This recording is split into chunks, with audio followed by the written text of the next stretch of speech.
Hello, Hello. this is Sten Vermund. I'm happy to welcome all of you to today's GVN webinar. Our title today is Real-Time Geo-AI Mosquito Control, a case study from Angola. Dr. Ben Jacob is a research associate professor of biostatistics and data science at the USF College of Public Health. His Ph.D. is in epidemiology, and he has specialized in artificial intelligence infused geospatial public health intelligence. He has patented work using machine learning and drone imaging, has worked in multiple African countries to develop innovative methods for identifying and targeting mosquito breeding habitats to combat diseases like arboviruses, malaria, onchocerciasis globally, and he's even applied his techniques here in Florida. So we're very pleased to welcome Dr. Jacob, and I give you the floor. We're good? Okay. So a little bit of background on myself. I have been working, as Stan mentioned, in a few other countries. I came across this program called Seek and Destroy primarily because I was interested in looking and growing cases of malaria by removing or determining where habitats are. I feel that when you look at habitats, because they're concentrated, immobile, and accessible, we have a better opportunity to reduce the number of emerging female Anopheles mosquito. Anopheles is the mosquito that is the prime vector in sub-Saharan Africa. Next.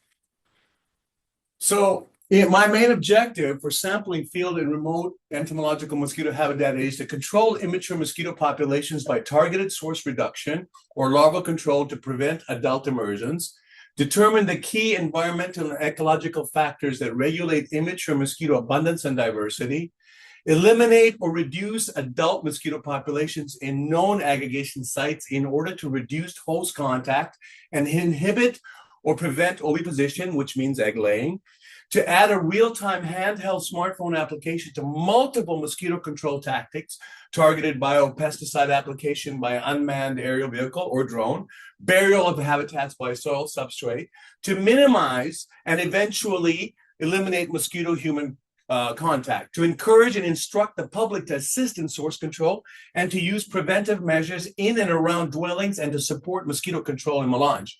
This is an example of the satellite data technology we have run, and I will talk a little bit more about how we determine where these clusters are.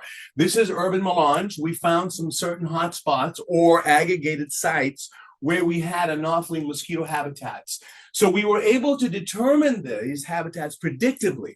Rather than sending out ground surveys with GPS, what I'm doing is I'm amalgamating drone survey data with satellite data within one interface to create and use specific type of statistical algorithms to determine where clusters are occurring predictively. So by so doing, I am now able to find where habitats are located throughout Melange province. Please. So this is my Seek and Destroy control program. It begins with a GPS location of a habitat, which I can actually acquire from a drone, which now becomes intervened into an internet system, which creates a spectral signature, and I'll talk a little bit more about that. And it also simultaneously goes into a convolutional neural network. Now, I have a patent on a convolutional neural network that I have here. It is an AI mechanism that meshes data in real time. So I have satellite data, I have drone data, I have georeference coordinate points. I can now mesh that data and use statistical algorithms to determine where hotspots are. So by so doing, once I find a habitat, a single agropond habitat, for example, I can find all the other ones by running that signature on the satellite data. By so doing, I can find unknown foci. Once I do that, my system, rather than just treating with insecticide for smaller habitats like hoof prints, for example, vehicle ruts, small commercial roadside ditch, I send trained men, young men, to bury the habitat. In other words, by modifying the habitat or destroying the habitat, you would have less emergence of the female Anopheles, hence less transmission of malaria. Next.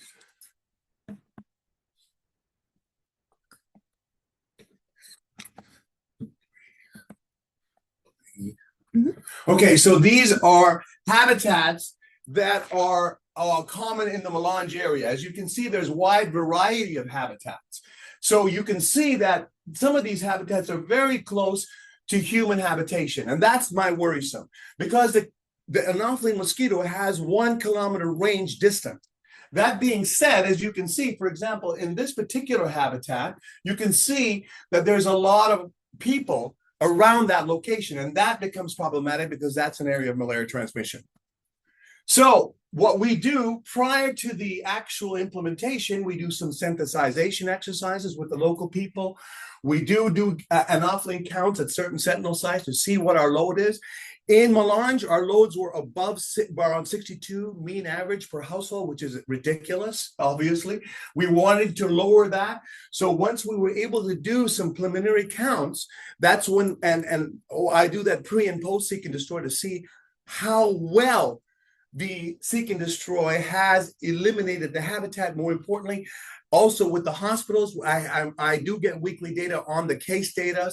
We have lowered it quite a bit, almost 82% for the last couple of months. So I'm very proud of the program in Angola right now.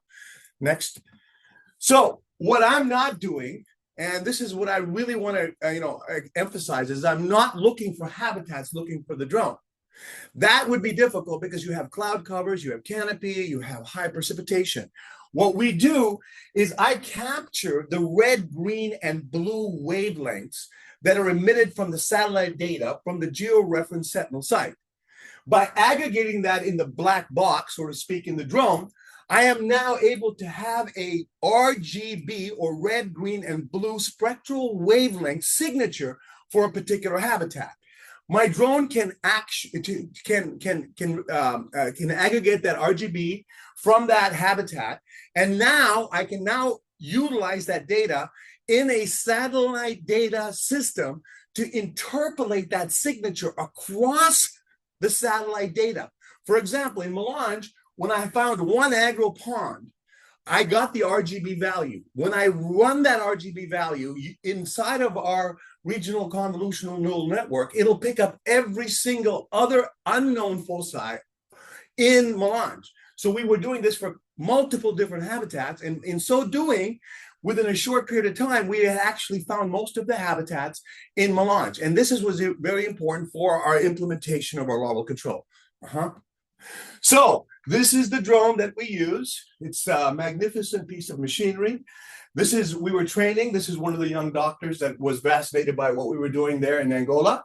So one of the things that I really emphasize is the training part of seek and destroy. Because this program needs to be sustained, we need vector control officers to learn how to utilize our gadgetries. So one of the things that I really emphasize is the training portion of it. And this young lady is a vector abatement control officer in Angola, and she's actually learning how to utilize the technology.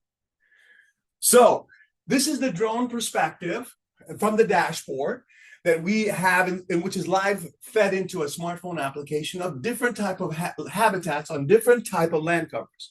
Why is that important? Because different type of land covers have different emphasis, different types of habitats. More importantly, we're looking for the abundance, occurrence, and distribution of various agro-pond habitats, for example. So once we're able to distinguish that using georeference coordinate points, then I can take the RGB value. Once I'm able, and this is a good example from a drone's perspective of a habitat.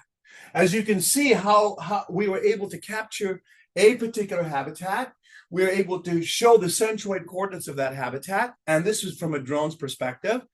And then we're able to get a spectral signature. This is the red, green, and blue signature for an agro-pond habitat of Anopheles in Melange province. So once we're able to aggregate the signature of the RGB values, then we can now run that signature along a satellite data system in order to find unknown foci. And this is a simulated version of this mechanism. This is what we refer to as a spatial interpolation. This is the advantage of AI technology. We have methodologies within the AI system and within now, using the regional convolutional network, we can find unknown foci in real time. It is not a very difficult time in order to do this. It obviously just takes the equipment, but once we're able to find the habitats, we can also discern whether we want to use a drone or whether we want to mobilize the young men to bury the habitat. So this is the smartphone application. These are we have the app within the smartphone, which now has a dashboard, which now gives us locational data. Plus, we have the RGB value that we've aggregated from the drone, which is now meshed inside of the convolutional neural network, inside of the smartphone application. So by meshing it all together, that is how we're able to develop locations of unknown foci. So here is the convolutional neural network, which was patented here. It looks a little complicated, but the idea behind this AI technology is that we can use it more efficiently and very quickly, mind you. The response on this is less than 1 second. So we are able, once I'm able to aggregate a signature, and I'm, for example, an agropond, once that goes into the convolutional neural network, it now shows a model output that shows you all the unknown foci in a system. So if you have a capture point in one location, then you can extrapolate it for the whole location. For example, if you had a storm sewer habitat in Hillsborough County, even if I had one, within the convolutional neural network, I could find all the storm systems in Hillsborough County if I had a satellite data system with high resolution for Hillsborough County. So the same applies, that same technology applies in locations like Melange, or for that matter, Kenya or Uganda, wherever. The convolutional neural network is a powerful mechanism which meshes all this data in real time. By so doing, the app can now provide us locations by GPS coordinates of unknown habitats throughout a location. So what does it look like? Here we go.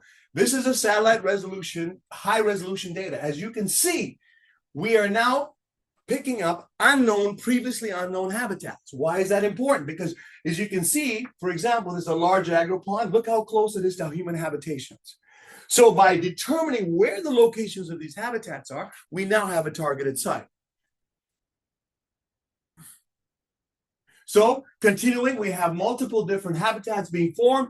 Some of them, for example, and many of my villages that I train within these locations are actual members of these villages. And they have a tremendous vested interest in this because malaria has impacted these villages tremendously.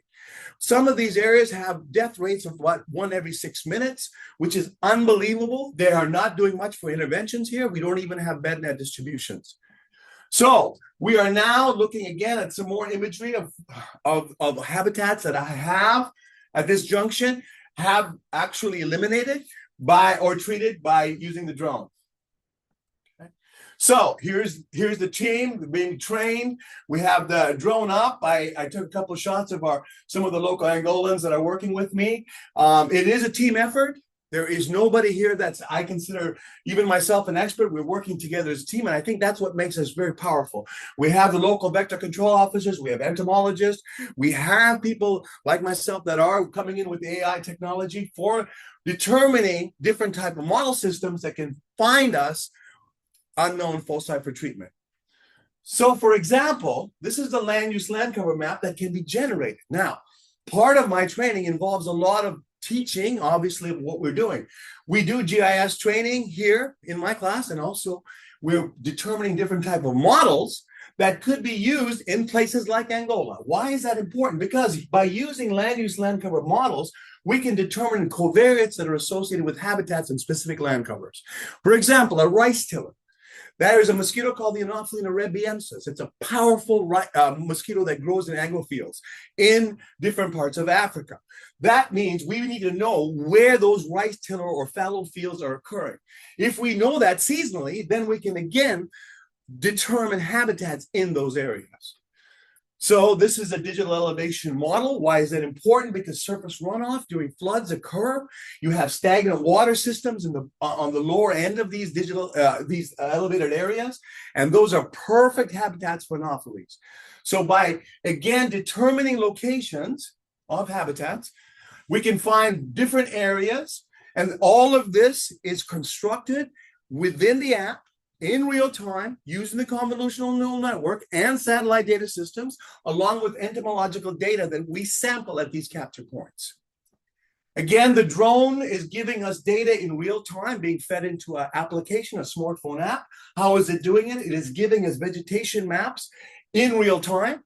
We are able to have that downstream live into our apps. Why is that important? Because we know that in vegetated areas, we have potential for many, many habitats to occur of anopheles. So now we're able to visualize land cover that may be important for an anopheles habitat development. Having said, part of the mechanism within the smartphone app is two different types of AI systems. One is called the support vector machine, and one is called the random tree. These two, when they're infused inside of a smartphone app, along with data such as temperature, precipitation, vegetation land cover, elevation, and fast-flowing waters, for example, it can also predict locations of habitat. So we're able to use, not in terms of when we say an app, a smartphone app, it's many of the machine learning algorithms inside or embedded inside of the app, which we train in real time. So the more habitats that we train inside of the network, the more accurate our system becomes. So we have a location in Melange. We have predicted multiple habitats. When we ground truth them, we're getting about 92.57% accuracy rate, which I've published. We have the ability now to distinguish even habitats that have water and that don't have water. Why is that important? Because why do you need to treat seasonally a habitat that's dry? Now, it could become, with intermittent rainfall, it could become a habitat. But if we're running signatures, which I've trained the local people to do almost weekly, they would be able to distinguish a non-aquatic habitat from an aquatic habitat. So why is that also important? Because of cost effectivity. We train these young men to go out and bury these habitats. Obviously, if they're larger, we send the drone to do so, to do the intervention. But by distinguishing aquatic from non-aquatic habitats, we're able to be more precise and cost effective with the seek and destroy.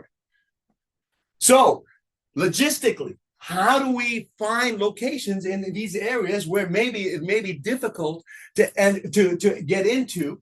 We create pathways for the team to entertain, or to enter into a location of a habitat, or where there may be a hotspot, for example. So we're also able to create field logistic maps that can help the field teams enter into difficult areas where there may not be a transportation network system. So, for example, why this is giving you an example of some of our predicted habitats. So for example, for these habitats, especially the smaller ones, these are the ones that I have trained the young men in the village to come to bury these habitats rather than to insecticide treat. Why do I do that? Primarily because of genetic resistance. We know that organophosphates and organochlorines can cause resistance in anopheline mosquitoes chromosomally. If that occurs, then the insecticide that we use has no value. Fortunately, right now, we have a product called Bacillus spirus thermogenesis, BTI for short. It has not shown any levels of genetic resistance to date. So we're able to use that sparingly and precisely, but at the same time, because of our habitat burial system, we don't even have to rely on the insecticide, which makes it cost effective again. So this is an example of some people burying a small household habitat. So again, we train the people how to bury the habitat. They sometimes bring soil substrate in areas which is difficult for them to penetrate. So we're able to then remove the habitat. In so doing, no female emergence. So the less vectors that are in the environment, the less potential for transmission of malaria. So when we do our hotspot analysis, for example, we're able to distinguish clusters. This is a pit latrine habitat, very common throughout sub-Saharan Africa. As you can see, the stagnancies of the waters are large. Now, when we deploy the drone does not do all of this habitat because that would be a waste. Anopheles, especially the immature, reside along the shaded portion of the habitat only. So if we don't use entomology, we would overflood this habitat with insecticide, causing potentially genetic resistance. But by only targeting the areas, and the drone can do that most specifically. So again, we are not flushing the habitat. We are only treating the areas where we have abundance of immature mosquitoes. Go ahead.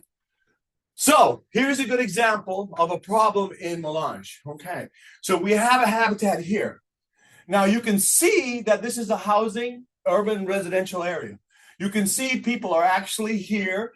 There are some transportation networks, but you see the size of this habitat.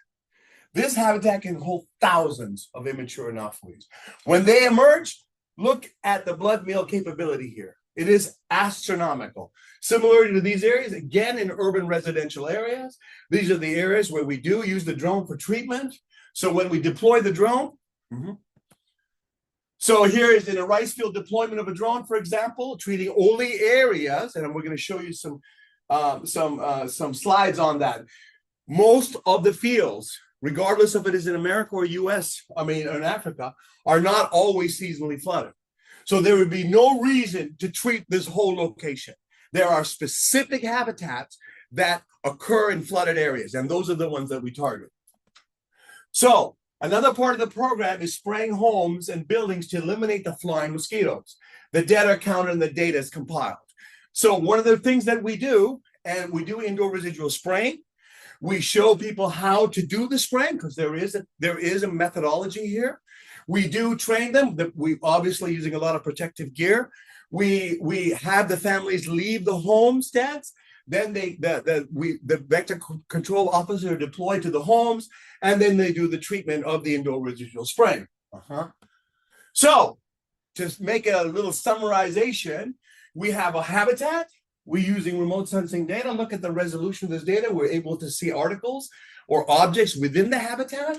More specifically, as you can see, the green area around the edge of the habitat, where we know there's going to be clusters of immature anopheles. We can get, using the app, a spectral signature. Once we're able to get the spectral signature, we're able to find multiple habitats. This is a good example of a village, okay, where we have only a few habitats. So why would we flood this whole area? Why would we be not cost effective? Obviously, because there's only a few habitats. By precisely targeting the habitats, we're lowering genetic resistance, number one. Number two, more specifically, we are now targeting only the habitats that we need to treat for reducing malaria, which gives us a lot more precision based on what we're on our maps, but more importantly, cost effectiveness. So a predictive signature can find you multiple habitats, which we've done through melange seasonally. It is obviously very important for us to know that because habitats can occur differently during the dry rain, during the rainy period. So where are the habitats during different times of the year? This is why the training component of what we do becomes very important. As a matter of fact, even this morning, early this morning, I was with my team. We were talking with some people in Angola. They were the ones that were reporting the lower case loading, and we're very proud of that. Obviously, more importantly, is the removal and destruction of these habitats that are obviously part of the problem of malaria transmission in melange. So, once again, to show you those rice field areas where the aquatic systems are occurring, this is a gridded map. As you can see, there are only few areas where we have watered habitats. Again, giving us the reasonable logic not to overtreat locations. Again, a visualization of a typical field in melange, again, showing you only the watered areas. There would be no reason to treat this area. I am very much against environmental contamination. This is a good example of targeted treatment using AI technology. So again, looking at different habitats, this is a good example of a habitat. The anopheles were only found in certain locations. No necessity to treat any other part rather than just the edges of the habitat where the anophele reside. So targeted habitats, the maps are generated by the app using the convolutional neural network in real time. I'm able to get a scenario of a situation in at the moment prior to deployment of seek and destroy. Why is that important? If we were using the old technique of me going out, taking ground surveys, bringing that data back, and then deploying the team, that's a laborious effort and also time consuming. Scenarios change very quickly in African fields. We need to know at the time of deployment where those habitats are occurring. And that also is meshed with data from precipitation, for example. Once we're able to do that, we can distinguish prolific habitats that may cause transmission of malaria in melange. So this is again showing you some clustered areas and showing you areas that we mobilize for treatment. You can see that our drone can now target those areas where they need and prioritize locations for habitat treatment. So giving you an example, just in urban areas, whether it's a rice field or peri-urban areas, we can treat. Okay, we can treat. Now, there are certain countries that may have some difficulty with drone, like in Uganda. They have some issues.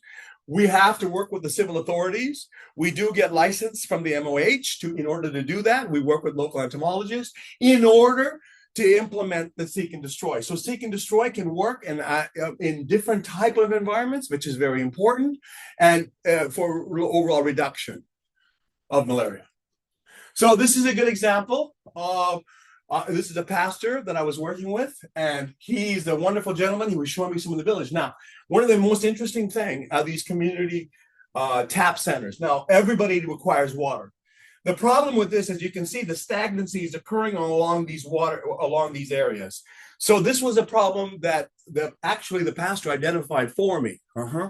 So what I was able to do, and again, showing you the water runoff, and you see there's a difficulty here because of the incapability for the water to flow. Having said, what we did in the next slide is, this is one of the another pasture there. We started breaking the rock formation so that we had a clearer flow of the water. This, in other words, wherever stagnancy is occurring, we have more habitat or more habitats with immature anopheles. And this is a more human, shall we say, I'm working with the children. I mean, this is an incredible resource. For me, protecting these children are very, very important, okay? Because obviously we're living in an impoverished area. There are situations here, children are dying at a high rate. It is difficult to see shoeboxes with children that are being buried. So what we're doing is trying to curb the number of deaths actually in terms of malaria. And we are doing that successfully. I can actually tell you that. Next. And this is me as we're walking this in an outdoor school, just working with the children, just to show you a little bit of more of the, shall we say, human factors. I like to work with the local people prior to doing the deployment of the seek and destroy. I work obviously with the children. It's an amazing chemistry, the children of Africa, truthfully, from my heart. So next, and this is the team that I was working with, some of the local people, and who were residing here. They're just wonderful. He was a journalist, came and did an article. A couple of them are medical doctors, local, and they were very impressed with our program. Angola is a Portuguese-speaking country. So I just wrote here, be a part of our exciting team. Tenemos a nom de yes. In other words, come be a part of our exciting team. And the final slide is a website that we have created. If you want more information about seek and destroy, please feel free to contact me. More importantly, you can come by my office anytime. We're always here and discuss matters of seek and destroy. Thank you.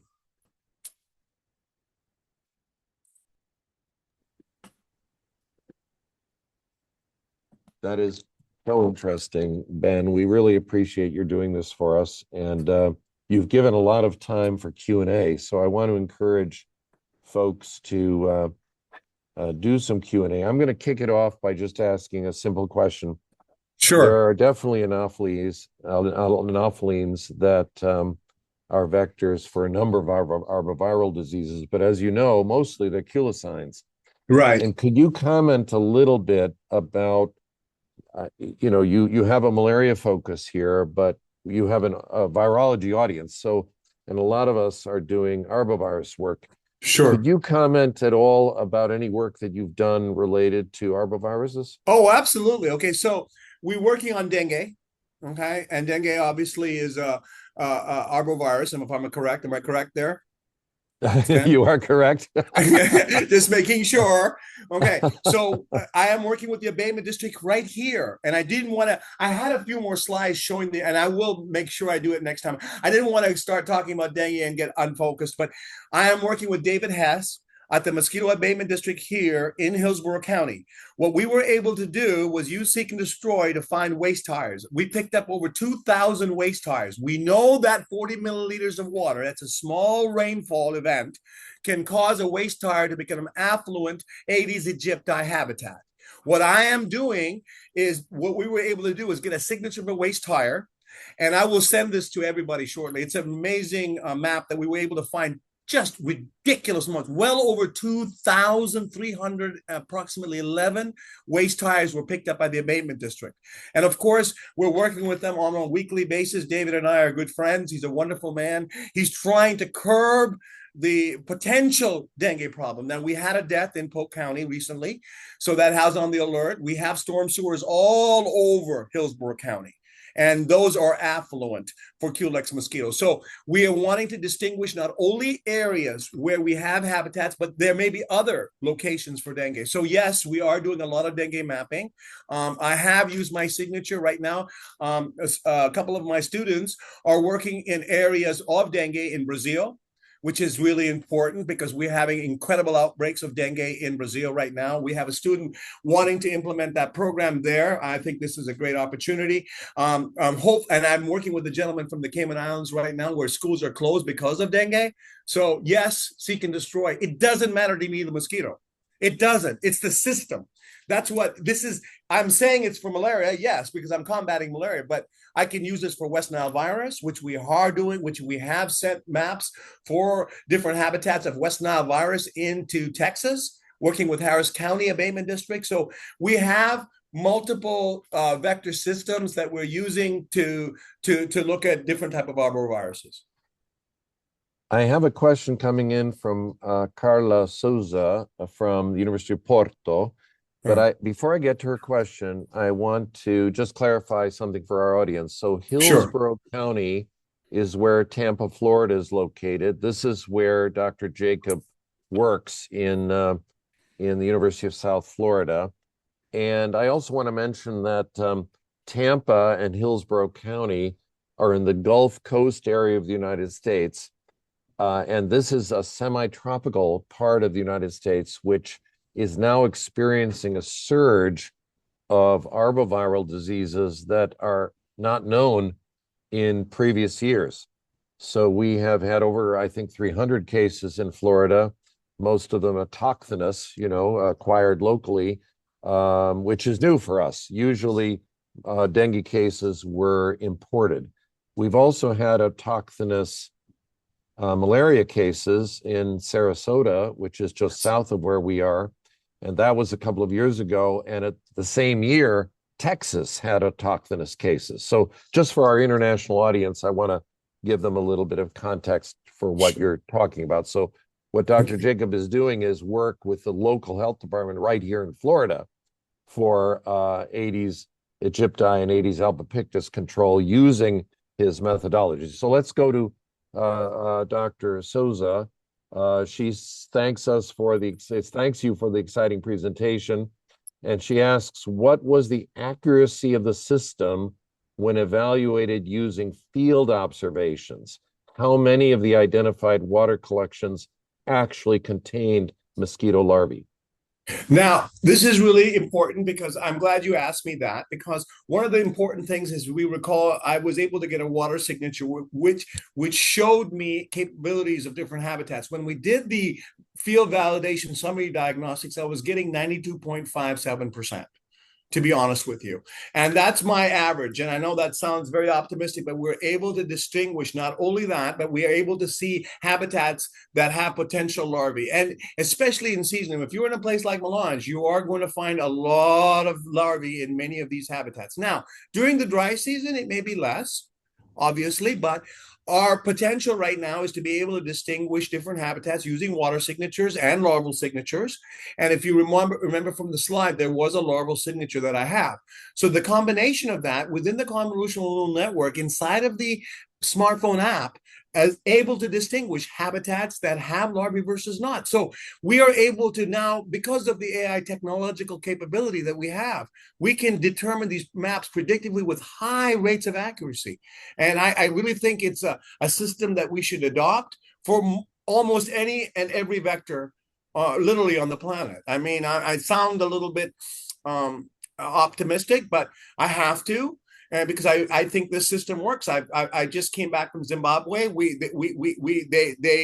They love this capability. Why? Because it's done quickly and efficiently. Thank you. Carla had a follow-up question. Does this accuracy change during the rainy season when mosquito breeding sites can number in the hundreds or even thousands? Very good question. We have, sometimes it can. I'm not going to say it doesn't. One of the times when we have extreme difficulties when you have extreme rainfall and you have flooding, and then sometimes it gets difficult because you have large pools of water being formed without borders. So sometimes, yes, the accuracy can be lowered, but we have never gone below any time in this framework that I have worked in. I've worked in over 11 countries doing this. We've never felt below 81%.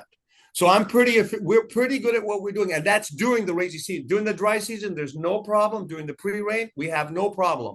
Absolutely not. And because there's large numbers of mosquito, doesn't mean anything. It doesn't mean anything to me because my drones can be trained to treat multiple habitats. I was doing well over 700 habitats in Zimbabwe, and that was just a couple of weeks ago per day. You sound like a proud father of kids who are doing very well in sports. You know, my kids.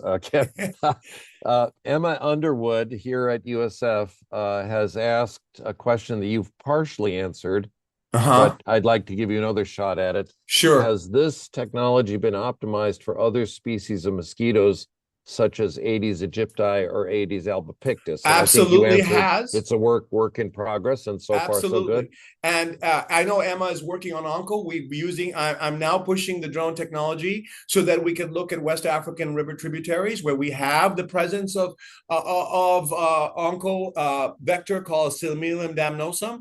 And the problem with Similium damnosum in specific areas is also the coendemicity that it has with Loa Loa, this allows us to use ivermectin, which is our prophylactic treatment for children or people over 5 in these villages. So it is now important for us to do the trailing vegetation. I'm proud to say that Slash and Clear, a program that I and Tom Unash generated about 2 months ago, WHO has accepted that program. It is probably one of the, and I'm hoping, and I mentioned this to everybody that's listening there, I'm hoping that WHO accepts Seek and Destroy because it does work. You know, I can sit here and talk about the technology. I can sit here and talk about all the satellite data systems and the publications. But the main criteria, and this is most important for me, is that I'm reducing caseload. Transmission is going down. It's only obvious that this system is a mechanism to fight malaria. And when I say fight, and I was mentioning this, I used to fight it. Now I want to kill it.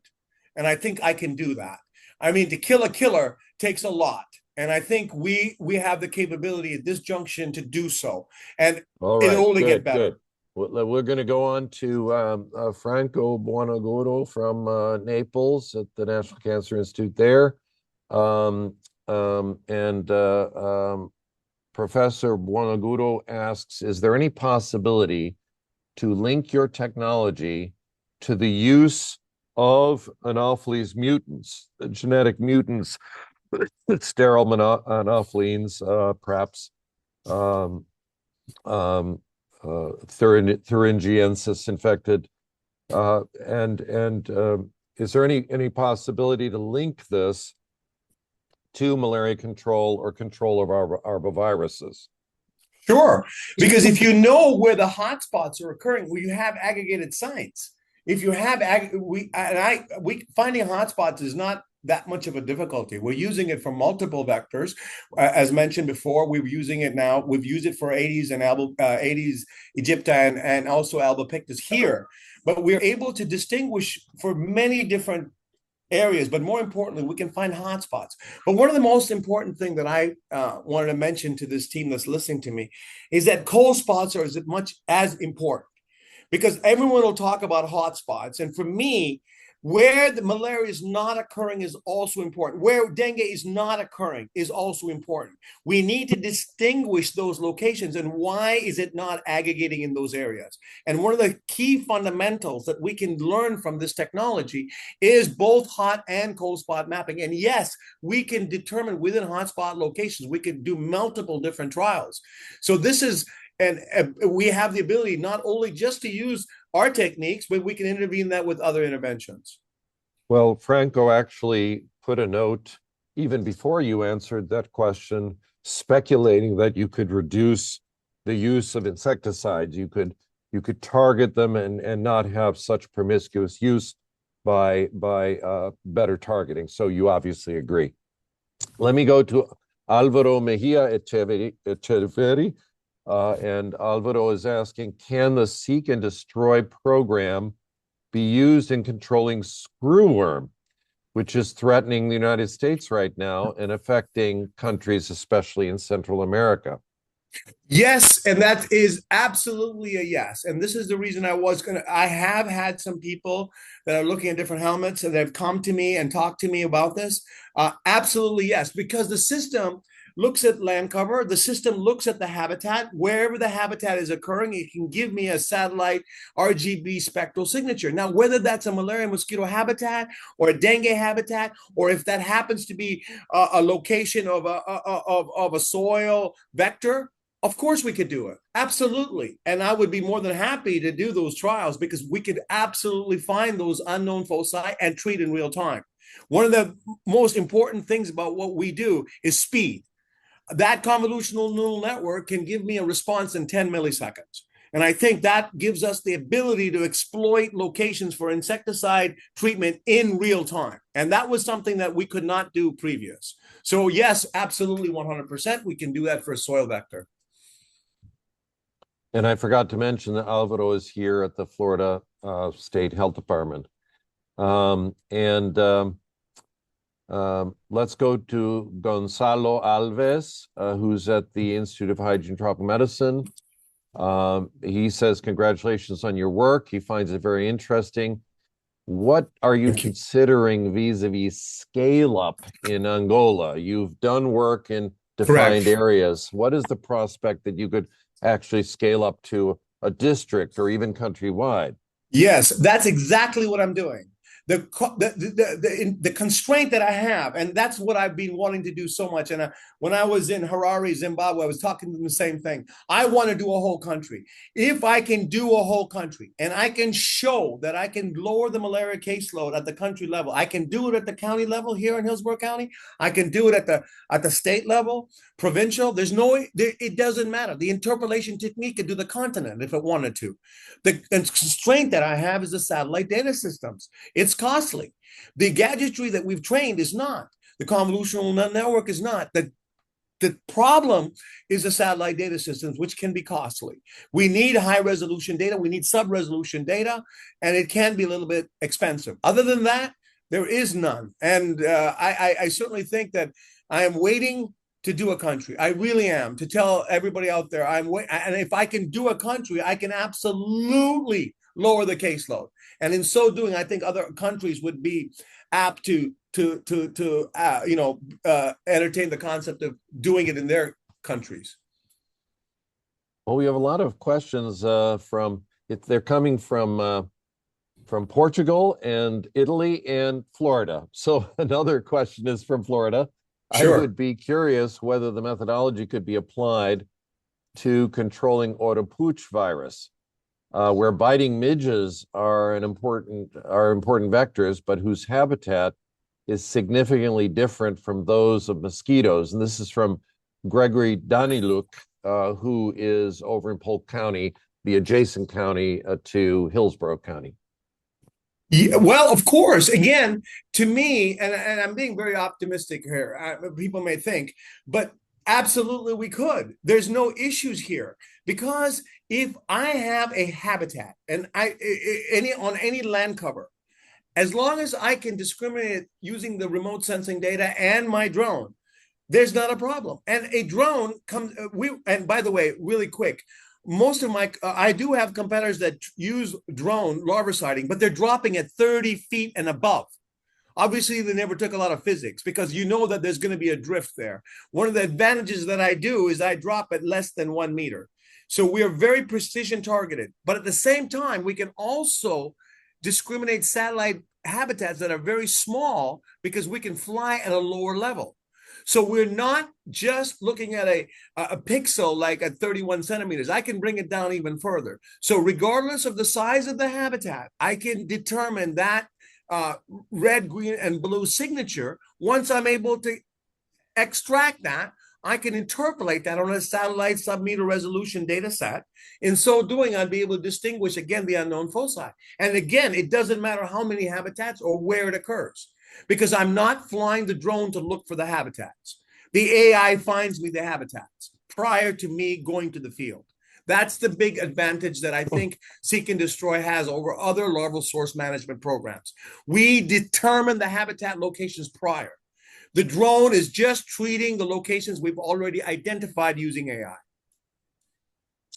Well, of course, biting midges can be in a fairly wide swath of territory, coastal areas, mangrove swamps, salt marshes. There might even be areas where the drone would have a lot of limited eyes on the prize. Right. Mangrove swamp, for example. And I'm a newcomer to Florida. I'm not an expert in mangrove swamp, but I know that this is where the biting midges in Florida are often seen. So could you comment just a little further? Sure. So one of the things that I have two devices that also are complementary to my Seek and Destroy. I have a handheld mechanism where I can distinguish a red, green, and blue signature using a handheld mechanism. So we can do it if it's under the canopy. We can get an RGB signature, and then we can interpolate that on a satellite data system. Also, I'm also fond of LiDAR data. I don't know if the team is understanding of LiDAR. It penetrates the radar penetrating remote sensing mechanism, and it can definitively map underneath the canopy. So the combination, if we have a heavily forested area and you have habitats of a vector underneath the canopy, I can still penetrate that. So I am not any way threatened by a cloud cover or a canopy because we have the machinery or the gadgetry to be able to distinguish cartographically these locations. Well, in some ways, you've anticipated Emma Underwood, again from USF, asking, some countries have a wide variety of biomes, such as Cameroon, which has 5. Right. You've mentioned habitat identification, different seasons. Correct. Does accuracy vary depending upon the host biome, like rainforest contrasted to savanna? And in some ways, you started to answer that exact question. Absolutely. Now, it's interesting that Emma brought up the concept of Cameroon. I was in Nickelodeon, which is a community outside, and we did some trials for Seek and Destroy when I was there. It is a highland area, about 10 kilometers outside of Yaoundé. We were able to fly the drone in those locations. Now, that is an agro-pasture land ecosystem. But the person that I was working with, Joseph Camiego, he insisted on trying a trial in an area which was more, shall we say, densely canopied along the Sanji River. We were able to use the LiDAR system and the handheld device to find those habitats underneath the canopy. So from my perspective, because of the usage of the modern technology, especially in terms of satellite systems, we're able to distinguish these locations without too much problem. I know it seems difficult from a perspective of, that how are you finding habitats under a canopy? It's not. There was a time frame when, yes, in the early years, but today we have canopy penetrating radar. We have handheld capability of aggregating signatures in real time. So once we get those signatures, regardless if it's through LiDAR or through a handheld or through a satellite system or through a drone, I can then interpolate that on the satellite data system to find the unknown foci. We have another attendee. I don't have a name, but they say that it sounds like if the United States accepts this technology, it's a promising tool in controlling pests, such as screwworm, Absolutely. arboviruses, and others. But I want to add this. What kind of traction are you getting from our own Florida State Health Department? You're doing some work here in Hillsborough County, but is there any prospect to expand this here in Florida as you're doing for malaria control in Angola? Right. So when I'm a frequenter at the Mosquito Florida Control Association. I just in my last meeting where I went, I was asking some of the other abatement district officers. They're very interested now in looking at dengue habitats and other habitats as well. Dennis Erickson, a friend of mine at Polk, has been talking to me quite well, and also Polk County. Kohler County. We have run drones here. I will be more than happy to send some of our videos that we've made of these locations that we have done drone mapping for looking at unknown foci, and we did it here in Manatee as well. So I'm hoping, and this is a big hope, that we can change takes time.